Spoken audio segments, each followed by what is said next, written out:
I think part of using AI is like, it's a little scary. And it's like, how do I actually make this applicable and not like add to my plate, but help it make me do something that I wasn't able to do as quickly as before? Growing in any role in technology and elsewhere is just comfort with ambiguity. Sometimes you're not going to always know how things are going to go, and it's okay. And that's something that took me some time early in my career to sort of accept and breathe and not think about and ruminate overnight when I'm trying to sleep at night. I don't think MQLs, marketing qualified leads, are dead. I think they need a rebranding.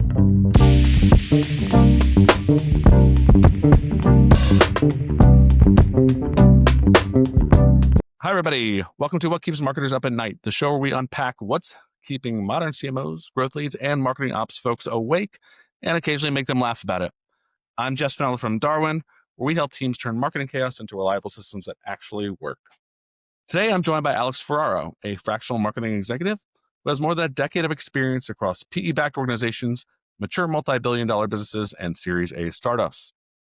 Alex's extensive track record is in driving growth for B2B health tech organizations through innovative multi-channel strategies. Alex, thank you so much for joining today. Thank you, Jeff. It's a pleasure being here and talking about one of my favorite topics, marketing. Absolutely. Well, why don't we start with tossing it back to you to fill in any gaps, anything I missed there about your background, your experience, or anything else you want to share? Sure. So I think one of the hardest things for marketers to do is talk about themselves because we're always so used to talking about the products, the companies, the people that we are helping to spread the word. And like one of my former managers used to say, make more famous, right, in the right circles. But in addition, just quick snapshot, really grew up through the health tech ecosystem, starting with an electronic health record, moved into the data space, then back into the SaaS space. Deep experience when it comes to marketing into provider organizations, hospital organizations, life science groups as well. And I really consider myself a marketing generalist, which in the broadest sense is I know a lot about all the different pieces of marketing. I think marketing can be one of those misunderstood functions in an organization. So definitely going beyond the let's make the slides look pretty, but really going and building out the function behind the scenes to make that end result that everyone sees and is so visible for marketing that much more impactful. Absolutely, yeah. And I feel like most of the folks who I talk who reach that executive level in the marketing space, you kind of have to be a generalist, right? You can't Yeah, just be someone who knows this or that. And so you gotta really have an understanding of the full funnel, so to speak, not so to speak. absolutely. And certainly another challenge we've heard from a lot of folks who we work with day to day and elsewhere is that sort of question mark around marketing. How do you tie marketing to the bottom line? And so I'm sure that's something you have plenty of experience with, and maybe we'll talk about here a little bit later on. Yes, yeah. Marketing the marketing is can be a full-time job sometimes. You think it'd be easier for marketing, no, but it's probably even harder to know exactly what your audience internally, right, Yes, is yeah. looking That's sometimes for the and how to. most important and the most difficult client sometimes is that internal one. Absolutely. I can only imagine not being a marketing executive myself, but yeah, thank you so much for that intro here and providing a little more detail about Sure. yourself and these challenges you're facing in your background. So the theme of the podcast here, I'm curious from a marketing perspective, what is keeping you up at night this week?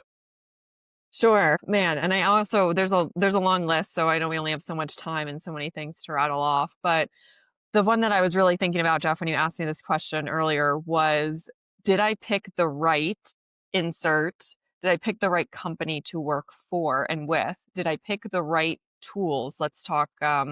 There's a million and one tools out there, especially now. I feel like overnight some sort of floodgate was opened and AI played a part in that, I think. But should I pick Clay? Should I pick Zoom? Should I pick Apollo? Right? They all kind of are the same flavor of a similar thing, but is one better than the other? And then what does better even mean?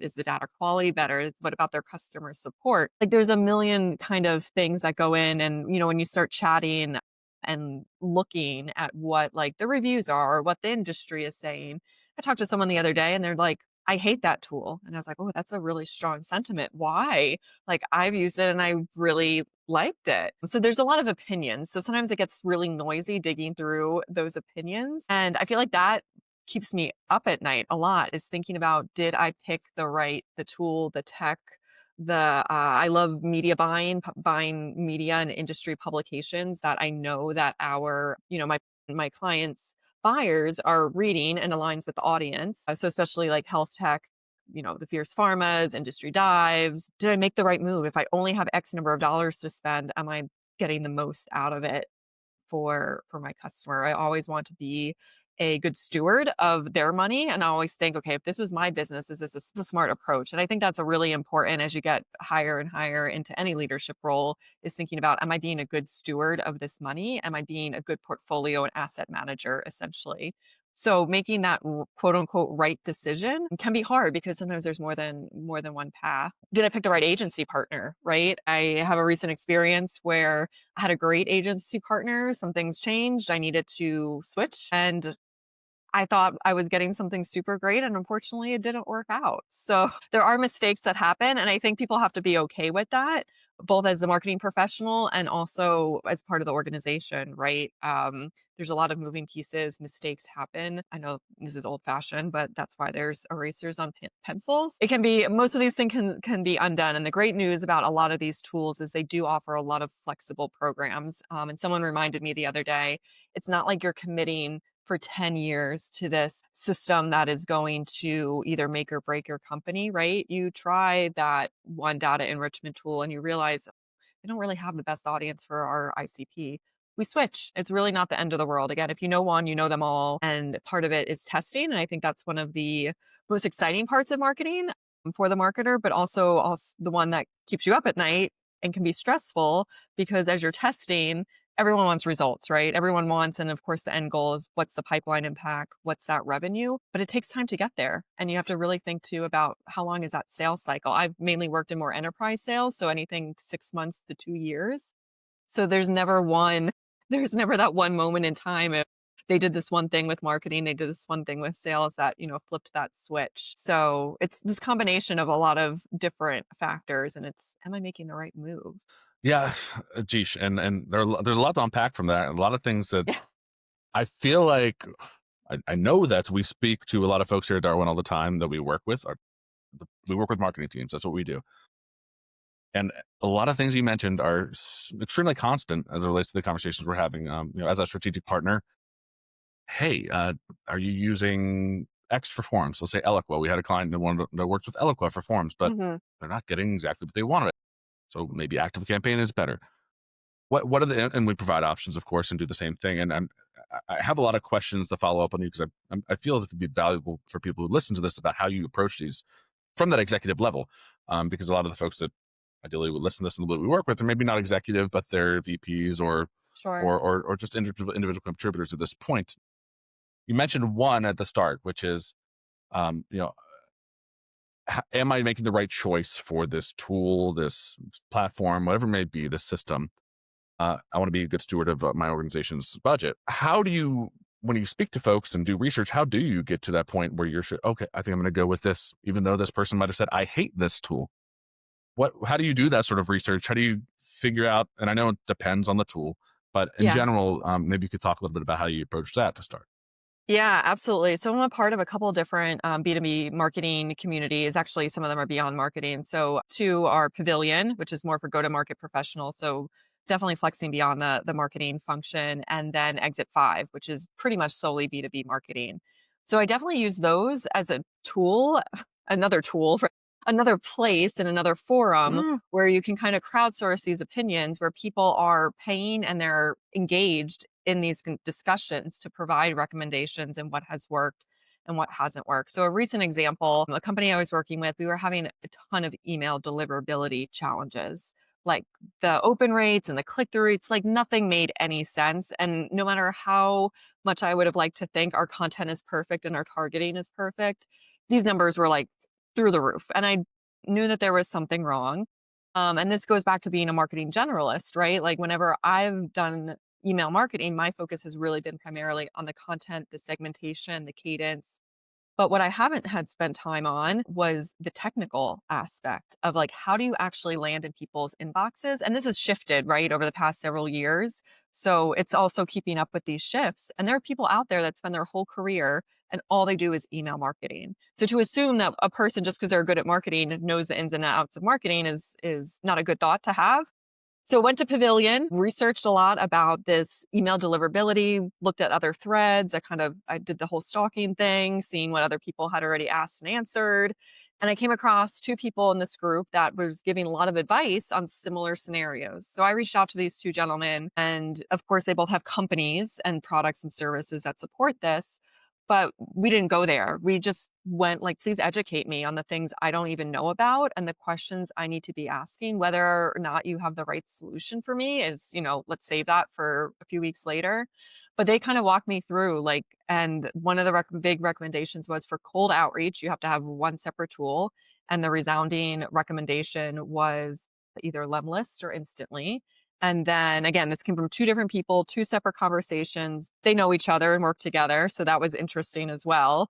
And then for warm outreach, right, prospects who you've already engaged with, they know who you are. You're not just reaching out blindly to them. Active Campaign came up as their top tool. So it was interesting. It kind of provided this validation. They were tools that I had heard about, not ones that I had used directly. And then from there, I went to scheduling demos with the platforms. They both have freemium, or all three have freemium versions. So signed up for those and started testing those. So it's about testing, and that took time. Like that whole process took a few weeks to land at like where we're confident. And then of course there's always the fun conversation of, well, how much is this going to cost me? Yeah. But I think I try to like to flip that question. Well, how much is it costing you not to do this? How much is it costing you, right, to invest in this amazing content and then 5 people see it, right? That's a huge cost. And interestingly, when I was looking at the numbers, like the cost of kind of going all in at let's say a smaller audience size with email is somewhere around like $1,000 a month, pretty quick in terms of feedback, in terms of it's working, not working. Versus if you're going to be doing more thought leadership ads, buying ads like in industry publications, that's all great, but it takes a lot longer and it's a lot more expensive. So anyway, it's that process of like, I think leaning on community, reaching out to your networks, knowing that every solution is imperfect. There's always going to be something you wish it did slightly better. Yeah, chatting with colleagues that have done it already, and also from their learnings. And then you have to learn from it. You just have to do it. I'm a big believer of like making smart decisions, but you don't need 100% of the information, because otherwise you're gonna end up with no decisions and no movement. And a big part of marketing is like ship it, just get it out. Just that's not to diminish the quality or the thought process, but like just try it. There's no sense in sitting on something for months and months with nothing happening. What's the worst that's going to happen? Your email's still not going to get delivered well, right? Like there's really Right. no risk. There's just upside. Exactly. Yeah. And you will learn quicker by actually doing what, if Yeah, something's going to a work or not. I hundred mean, there's percent. obviously, this is the most simple thing for a lot of marketers. Obviously, there's a reason why we have ABC testing or whatever you want to call it. Just do it and you will learn quickly. You'll get some feedback from somewhere quicker than A just hundred sitting on it percent. and analysis paralysis and all that. Yeah. Uh, and the great thing as well, for some of these tools, a lot of these tools nowadays, at least, if they don't do exactly what you want, you'll find something quicker when you do it. It's, oh, I'd rather have this. And this is when you can lean on an agency partner of some sort or somewhere to, do some custom development around it or some custom functionality Exactly. to tweak it, exactly how you want. And obviously that gets easier Exactly. and easier when we talk about things Yeah. like AI agentic workflows nowadays, where you can do almost anything you want to. So Right. yeah, it's just a matter of making some moves. Now, I have to ask you maybe just two more on that initial. We'll get to some of these other questions that are on our Sure, outline. sure. But two other things from that initial response you asked, or you gave us here. You mentioned that sometimes certainly don't make the right decision on the right tool, and we always want to be that good steward of budget. It's probably a difficult conversation or a difficult process, and sometimes, you know, eating crow, so to speak, right? How fast do you make that decision? Are you able to make that decision? How do you approach that? How do you approach having conversations with leadership to say, hey, look, we're on the wrong path. We know it now. Let's adjust. Yeah. I'm curious about that element here. Yeah, I think it's definitely a loaded question. I think it helps to set those expectations from the beginning, Mm, and explaining like what we already know, what we don't know, and what we're going to try to figure out, and what this kind of pilot, quote unquote, or test period could and should look like. So when I was looking at cold email, success rate for cold email is like if you get 2% responding to you, that's good, right? But to like an executive that's outside of marketing that maybe hasn't grown up in this world, that sounds pretty bad. Like on paper, 2%, like 2% is never good of really anything. So except it's milk. those expectations. Yes, yes. And So it's expectations and defining what good looks like. I've also, from working in a lot of companies that, studying marketing from the foundation, or it's kind of been like, in dribs and drabs, sales is trying to do it, customer success is trying to do it. There are no benchmarks except what the industry has, and kind of using an amalgamation of that to help put you directionally in the right direction, and explaining. Same thing with click-through rates. Like click-through rates, right, on display ads, they're pretty low across the board, which again, to an executive may not look good on paper, but putting it in the broader context of how that plays into like the air cover and the surround sound. Now asking like, how long should this experiment run for? I think part of it depends on the industry, right? If you're a more small to medium sized biz, quicker sales cycles, less complicated, buying cycles, you're going to find out things a lot sooner than if you have a 12-month sales cycle. And, from looking at the history of your accounts, you meet them at 2 conferences, they opened 10 emails, they joined a webinar. That's going to take much longer time to figure out, okay, what lever that we're pulling, is it effective or is it not effective? So there's some patience that's built into this as well, which Of is course, not yeah. And I not my can't, strong suit. Not my strong suit. I wish I would know. Like I wish I could say without a doubt, Jeff, we're going to launch this in the next 60 days. We are going to know that this works or doesn't work, and then we either spend more or take the budget elsewhere. But I feel like I'd be lying. I'd be lying to myself and to you if I said that. yeah, I think part of growing in any role in technology and elsewhere is just comfort with ambiguity. Sometimes you're not going to always know how things are going to go, and it's okay. And that's something that took me some time early in my career to sort of accept and breathe and not think about and ruminate overnight when I'm trying to sleep at night. Not everything's going to be known from the start, and I can't help but to connect this to my background is a little bit in project management. That, like you said, setting expectations from the start and educating folks, and even now we work with clients, it's key to making sure that you can have that alignment along the way in any initiative or project. So maybe less out there if there are any PMs listening, but certainly that's a universal rule for anyone in any situation where they have someone they report to or have to report results to. So super Absolutely. helpful and great information there on how we can deal with maybe a sticky situation. Sometimes it's not ideal. It happens. It Yes, happens. they happen. Right. Yeah, it happens all the time. So I can't help but shift a little bit to one topic that everybody's talking about. We talked about earlier, AI tools in general in marketing. In Darwin, we've done an initiative over the past 6 months or so. We've been just reaching out to marketers to ask how they use AI because, Hmm. like everyone else, we're adding some, not everybody else, but some folks, we're adding AI services into our stack of what we can do for folks, and we want to know how to be most valuable. I'm curious to know how you leverage AI tools, maybe what tools you use and how you use them. Yeah, absolutely. Well, I refer to ChatGPT as like my marketing sidekick.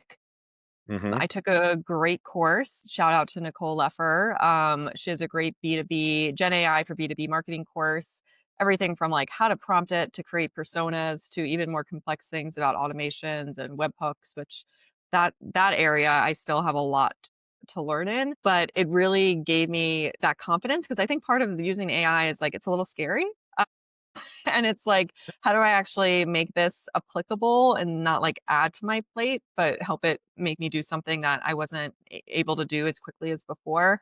So I use it a lot for research, finding conferences, finding speaking engagements, helping also with some of that tool research, right? Like, and using it to compare and contrast and really quick high level kind of comparison cheat sheet. I've also used it like within Microsoft Excel. I'm not the greatest at making charts and graphs off of data, and now you can just tell it I need like a year over year chart based on this data.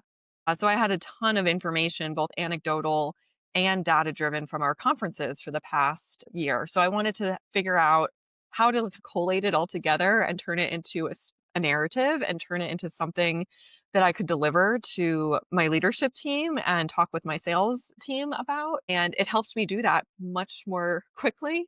And of course, I had to read through it, make sure it was accurate, make sure, okay, did it pull in the metric from the right conference and how it was rated? But that helped. That helped tremendously, creating the graphs, kind of synthesizing all the information versus me kind of going line by line, highlighting, putting the report together. So that was a recent project that I used it on. And then there's this other big shift, right? The old fashioned, I guess now, search engine optimization, SEO, which many organizations are not good at. SEO has been around for a very long time and different flavors of it, right? As soon as Google releases some sort of new algorithm, then everyone freaks out and has to adjust sometimes their whole strategy. But now we have what I'm calling it, and there's I don't know if this is gonna be a popular or unpopular opinion. It's like SEO 2.0, right? If you're good at SEO and if you've done a lot of those principles right, you're inherently going to transform into now this new world of how does my company get searched and picked up in LLMs? And of course, there's nuances, and of course, we're figuring it out. But now there's just been this like explosion of GEO, AEO, AI SEO, like, the whole alphabet soup, they all, to me, mean the same thing of people now are going to LLMs to search. How do we make sure our company is popping up in those searches for high intentional buyers? And the data out there is showing that companies that are popping up in ChatGPT are those buyers that already have probably their consideration set. They already know a little bit about your company, or they already are very clear on what their pain point and need is, but the majority of searches are still done on Google. So it's not like SEO is going away. They complement each other. So curious if you've been seeing that too, Jeff, with when you're working with your customers. Absolutely. Oh, questions, needs, improvements, requests for that sort of work is not going away. It's just in concert with GEO and AIO and you Yeah. name it. And it's a similar approach to a lot of them as well that we work with companies. Maybe it's a keyword approach in the past where now you're looking Hmm. at what questions are people asking, and therefore how can you reflect your content to directly answer that and therefore be more likely picked up. I think SEO is probably a factor that pushes into GEO as well. I mean, it certainly is. If you're the last ranked SEO page on whatever may be on the website, you're not going to be putting the AI Right. overview into Google. So there's definitely overlap there. How it works in other LLMs is another piece of this too. If you're using something like Claude or even ChatGPT to keep it Yeah. most popular, it's going to be a little different, and whether you're connected to the internet for some of your answers or not. But Hmm. yeah, it's something we're definitely seeing, and we've definitely implemented some solutions for some folks, and we actually built a service or an AI service as well that Very cool. generates content, and you can set your tone of voice and all these other things. So it's out there, it's growing, but it's changing every day, as you know, and how we approach this, just like SEO and just like traditional SEO and Google's algorithms is changing every day Right. for sure. Absolutely. So we're hearing a lot about it. But you mentioned, as we're on the topic of SEO, I want to move to our hot topic of the week because it relates to that, Sure. and that's Adobe buying Semrush Yes. this past week. I'm curious to get your take on that, having been a user of Semrush for years. Same. What is that? What is your thoughts on what are your thoughts on how that's going to look and maybe Adobe's influence? Yeah. So there's always more, of course, that meets the eye behind the scenes and how these deals happen, right? But as a former, as a user of SEMrush and also having used Adobe Analytics, right? I know Adobe has a very wide suite of products. This news made me kind of cringe a little bit inside on first glance when I read the headline, to be totally transparent. I really love what SEMrush has created in terms of the functionality of their tool, their ease of use. I think it's very easy to use. You don't, you need to understand marketing, you need to understand keyword research, but you can figure it out. And they just have like a great brand personality and voice. Like a lot of B2B brands can be kind of boring. SEMrush is not. So I always appreciate their content that they put out, and I appreciate their marketing, if that makes sense. And I don't know, I tend to, I guess, gravitate to companies that have that have a good marketing engine. And then seeing Adobe Analytics, I worked at a company once, and there was one dedicated person, and that's all they did was Adobe Analytics. And me trying to go in myself, and I like to think I'm like pretty tech savvy and can like figure stuff out. I mean, I was just like totally lost, frustrated, confused. Like the user experience was not so great. And also it's interesting, like SEMrush is pretty affordable for like that small to medium sized business, that, fractional marketing executive that's using it for a few different clients. Adobe is not, or historically has not been. It's definitely been more of that enterprise user. So I'm kind of Yeah. curious, like how intact the SEMrush brand will stay, or if it's going to get like eaten up and morphed into Adobe, which I kind of hope it doesn't. So yeah, it'll be curious how it plays out. I think the positive of this is, though, I feel like it's adding another layer and another signal of legitimacy on like, yeah, SEO matters and you need a tool to do it. And tools like SEMrush and others out there, that just happens to be a personal favorite, like having a huge company like that buy them obviously shows that there is still very much a market for this. There's a need for this and it's not going away. So that's the positive. I just hope it's still like they keep their own kind of brand identity and UX and their product and all of that. So We will see. I may be a little pessimistic in that we've seen that go away in the past when the giants buy up I know. the smaller companies, right? I hope not as well, but we'll Yeah. see. And maybe if that happens, there will be someone else to come fill their space. And then there's certainly other companies out there Yeah, that do similar work. exactly. Time will tell, but yeah, I'm sure whatever Adobe and Semrush are putting out in the press right now about here's what may or may not happen probably is very surface level. We'll have to Yeah, wait and see on that one. exactly. It'll take time, think, for it to like actually impact any of us as, users or customers of either platform. Hopefully a long amount of time. We'll see. Yes. But Yeah. maybe I'm being pessimistic and Adobe will I do an know. awesome thing Maybe with it and make it much better. both of us will have a good surprise in the next few months to a year. Yeah, we'll be evangelizing Adobe. You never know. Not that we wouldn't already, but yeah. Well, I was had to ask your thought on that because it's such a big tool that so many people Yeah, use, and SEO is such a it big is. thing. But I wanted to move then to another segment here that we like to do about we call it the nightmare story segment. And so, Alex, I know that I'm not alone in that I've had many nightmare situations that have happened and working with clients, and I've been on the other side where I've had worked with agencies and different companies and things like that where the website just goes down for a long time. I don't want to say how long because it was probably shouldn't say that. On the marketing side, though, from maybe a campaign perspective or system failure, I'm curious to hear what is your worst nightmare story that's related to your career in marketing. Yeah. One was actually like a real nightmare. So I was planning an event. This is going back much earlier in my career. I was responsible for coordinating, I don't know, about 20 different vendors at this event. And there's two casinos near where I live. They both had very similar names. And my nightmare was the vendors or I or someone was going to go to the wrong venue. And they're about like 45 minutes away from each other. So it's not like it's down the street. So that literally was a nightmare that happened the night before the event. So if they say marketing does keep you up at night, literally, the good news is that actually didn't happen in real life, right? That was okay. That was a nightmare, not a real life nightmare. One thing that comes to mind, which is kind of boring, but also scary. I feel like we need some like scary background music. Is that I was working at a company once. Marketing was a brand new function. And I was asking about the budgeting process. And I was asking to understand like when that happens, how that's involved, what the budgets look like for other departments. And I was told that marketing is the only part of the organization that spends money. And like I didn't even know how to answer. I didn't even like know how to respond to that. And I just started thinking, well, like what about like our cloud services? What about our tools for HR? What about like Yeah. all of these things cost money and come from somewhere. Oh, they're just like in a giant bucket. And then I was like, well, Well, that's how your is problem. I'm like, great. And then I was like, how is marketing categorized right now? We have conferences and then we have everything else. I was like, that's not good either. I'm like, how can we figure out like, list questions that can't be answered if we calculate it that way? And, I don't know. I don't want to ever say it's not my job because I'll do whatever job it takes to get something done, marketing or just related to it. But, I had to put GL codes in place. I didn't really sign up to do that, Mm. right? Like I had to explain to the organization why we needed GL codes and how they were going to help us and not just me as a marketer or a marketing leader, like the business as a whole. Like how much are we spending on all these different things? Where are we overspending, underspending?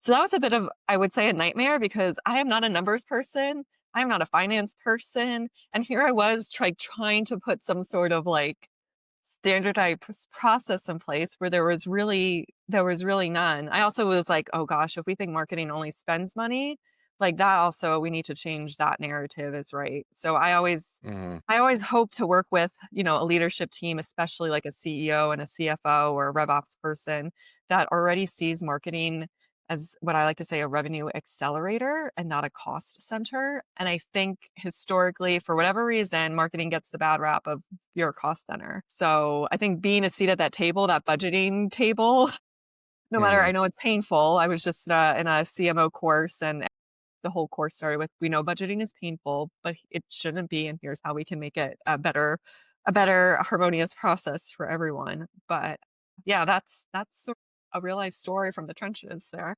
That's a nightmare. Yeah, I cannot imagine that. What sort of organization does not have any sort of grasp about what gets spent where, and how to budget it out and how to track it? Just that negative perspective. Yeah, marketing is sort of the top of the funnel here. We help all the money come in down funnel to sales. So Yeah. yeah, that's just the wrong mindset, and obviously probably not a places like that an ideal place for a marketer to be able to feel No. comfortable, have folks have confidence in you. So yeah, luckily I've never worked in a place like that or worked with anyone who said that they've worked in a place like that.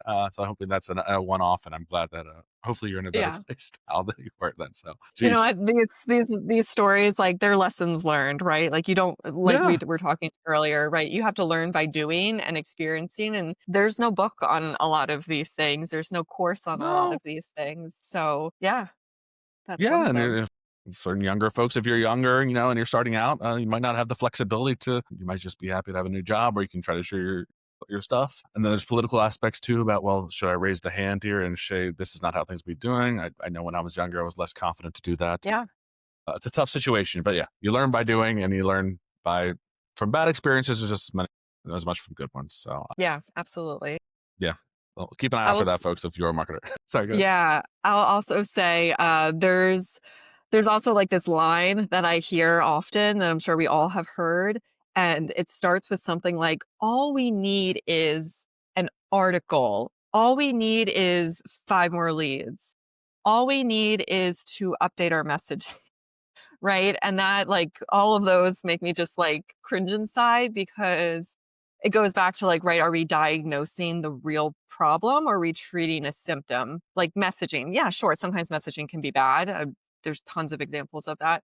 But have we Mhm. looked at our product? Have we looked at why clients maybe are churning or we're losing deals? Maybe it's a product issue and we can say anything we want, but if the product doesn't live up to at least part of what we're saying, we're putting ourselves or no, all we need is a new blog, right? Okay, well, if we want to do blog and content writing, well, that means that we need a keyword strategy. That means we need, what's our position on whatever topic out there, right? So it's like we're missing all the ingredients, but a lot of times in marketing, I feel like people just see that final output and they get really excited about it, right? And that's the fun, exciting Yeah, part. But then everyone forgets like the steps to get to that end beautiful, impactful, whatever that is. yeah. Everyone does forget, and there's no panacea for anything. There's no one cure-all solution in business, as far as I know. Oh, if we get Yeah. that one big client, sales will be solved. And you make a good point about looking at the product too. It reminds me of the book Purple Cow, the Seth Godin book about being remarkable. And if you're not remarkable to start with, your product's not remarkable. It's hard to market something that's not that exciting or that good. If everything in business is intertwined, I feel like in most businesses, yes, you get huge. Things can be a little bit less so. Mhm. If you're in a place where you're struggling, and well, maybe we need to do this, or all we need is this. Let's take a look at the whole picture. Is probably the best way to Yeah. do it, and that's where great executives come in, right? But yeah, hopefully, if there's anyone out there who works at a company, though, like you mentioned, where they have no idea where money is being spent, just look at that a little bit of a red flag, and maybe something to update the old resume for. Yep. I wanted to jump to maybe one more of our questions, and then a couple Sure. my questions, I should say, on Darwin's side, and then a couple maybe rapid fire ones. You had a great Okay. idea. I want to ask these here at the end. The last one here on our end, unless it's anything else we want to jump in with at the end, is what is your most unpopular marketing opinion? There are many things a Yeah. lot of folks agree upon, but what's the most unpopular one? Oh, this is like probably I'm gonna get virtual tomatoes thrown at me potentially. I don't think MQLs, marketing qualified leads, are dead. I think they need a rebranding, right? So there's always still this internal strife of like, what's a lead? What's a contact? What does marketing handle? When does it get handed to sales, right? There still needs to be a common shared language. So like at the end of the day, I don't really care what it's called. And to remove this word from the lexicon of like people's repertoire, especially again, executives maybe that haven't grown up through a marketing function, is going to be near impossible. So part of it to me is like picking your battles, right? Do we really have to call this something different? How about we just like maybe change the definition and align on what this means and also explain like let's not only be MQL driven, let's think about how we're reaching accounts, right? Especially in these more enterprise businesses, right? If there's 500 accounts that we want them to be our customer, of course we need to look at like some sort of lead and some sort of metric coming in. But let's also look at the impact and the visibility that the combination of all our ads, our website, events that we're reaching these top companies and how many interactions and the visibility we're having with them. So I don't think the MQL is dead. I think it maybe just needs a rebranding and I think better internal communication and alignment, especially with sales and rev ops of agreeing like what is our definition for our business. I'm sure every organization, right, like buy a marketing book and MQL is going to have one definition, but that playbook doesn't work. So it's coming up with that MQL definition that fits your business at your stage and in conjunction with the other people that you need to agree with. Otherwise, you're just is like a tug of war for no reason. So long story short, the MQL is not dead. It just needs a new, I don't know, some new hair and makeup on it, I guess. You heard it here, folks. It's not that. I know, and I agree with you 100%. You just need to make sure it's very clear and clearly understandable by everyone in the organization who works on that Right. side. Exactly. And it's gonna be unique, right? It's not gonna be whatever you read in a book. So Exactly. yeah, And I I would totally say, agree with you on right, that. yeah, just because someone comes in through the website doesn't mean they're a marketing qualified lead, right? That would be Mm-mm. not a very smart decision. But someone that comes through the website that matches your IPC, that matches your persona and says, I need help doing X. Yes, it's a marketing qualified lead. Now call it whatever Yes, you want.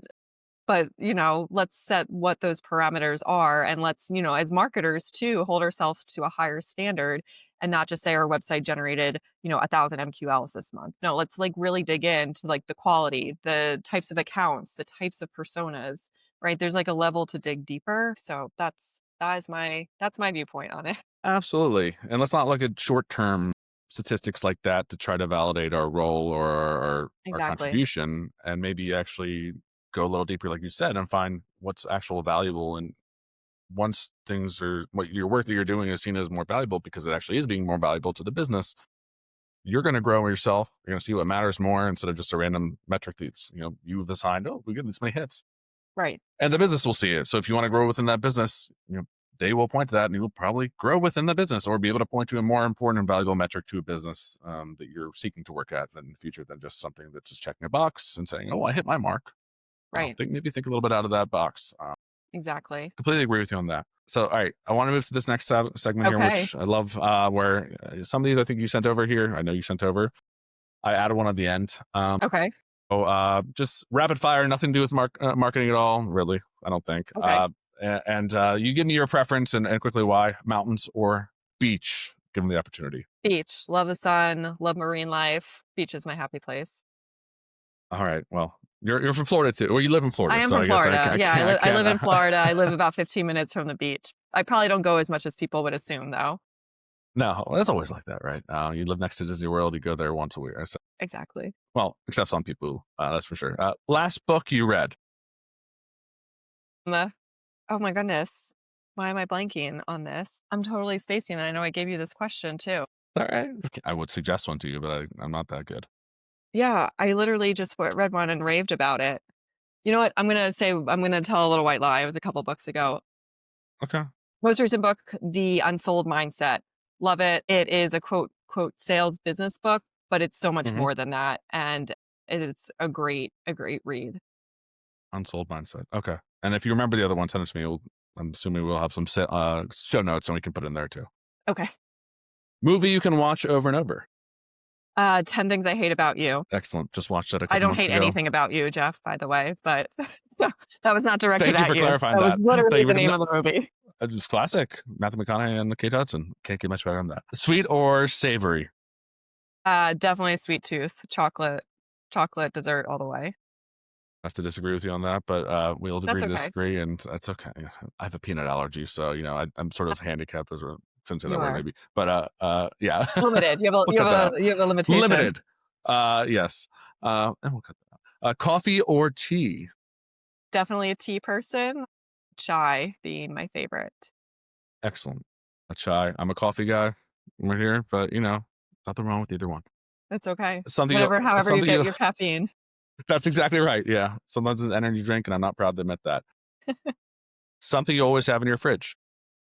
A hot sauce and cheese, but I What don't kind of eat them hot sauce? together.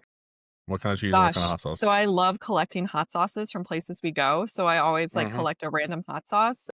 We were in Alaska last year, and I found this one that is more flavorful than hot, I would say, and it's made from, like, Alaskan kelp. Really cool. That's a favorite. Wow. Okay. Yeah. I love hot sauces too, but I'm not that into it. I used to work with a guy who had a whole thing behind him on this video, Oh, that's pretty but funny. I aspire to be like that someday. And the last one here, favorite destination you've traveled to?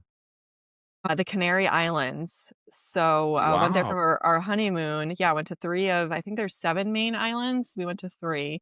Loved it. It was like a mix of Spain, other parts of Europe, but had a little bit of, like, crazy cool landscapes like Hawaii, really awesome people, great unique culture that's different than mainland Spain. Loved it there. Awesome. And I'm actually going to add one more here. Sure. What is your secret talent? Oh, goodness. Secret talent. I don't know if it's a talent anymore because 'cause I'm retired, but I was a collegiate athlete. Let's Yeah. say, I was a catcher, so throwing people out at second base was, my favorite pastime, so That is very hard to do. I haven't been a baseball player, not a catcher, but yeah. Wow. Very cool. You actually played in college, you said, I did, yeah, yeah, I for 4 played years. for 4 years on scholarship, at Furman University, so I think my knees are probably Yeah, about no, but 40 years older than the rest. well, that's incredible, and very admirable too. That is not an easy sport. Baseball too, no matter what. Yeah, thank They're you. different, but yeah. Whew, very cool. Well, thank you so much for your time, Alex. Any parting words you have for us today, the marketing folks? Yeah, I mean, just be a sponge. I don't know. I like being you have to be curious, especially like everything is moving so fast. So you have to have a curious mind. You have to spend time, whether it's like during office hours or afterwards, to kind of, I feel like, level up your skills and put a lot of these tools and AI into practice. And then lean on these communities, right? Especially if like you're an independent, like freelancer or a fractional executive like myself, like sometimes you feel like you're the only one doing this, but you're not, or you're the only one running into this challenge. You're not. And I have to remind myself of that. So yeah, spend the time and invest in yourself and your business to be parts of these communities and go to the right events and not do all of them. There's far too many to take advantage of all of them, and that could be more than a full-time job. But really dial in on the ones where you're going to make the most impact and be an engaged participant, and also use it to soak up the knowledge. Great message. Yeah, I got to go a little bit above and beyond. That's for sure. Mhm. Um, if there's one thing I've learned. So thank you so much, Alex. Alex Thank you, Jeff. Ferraro. abfmarketing.com, right, is the Yeah, URL. thank you. A fractional CMO. It's been a pleasure with you here today. Likewise.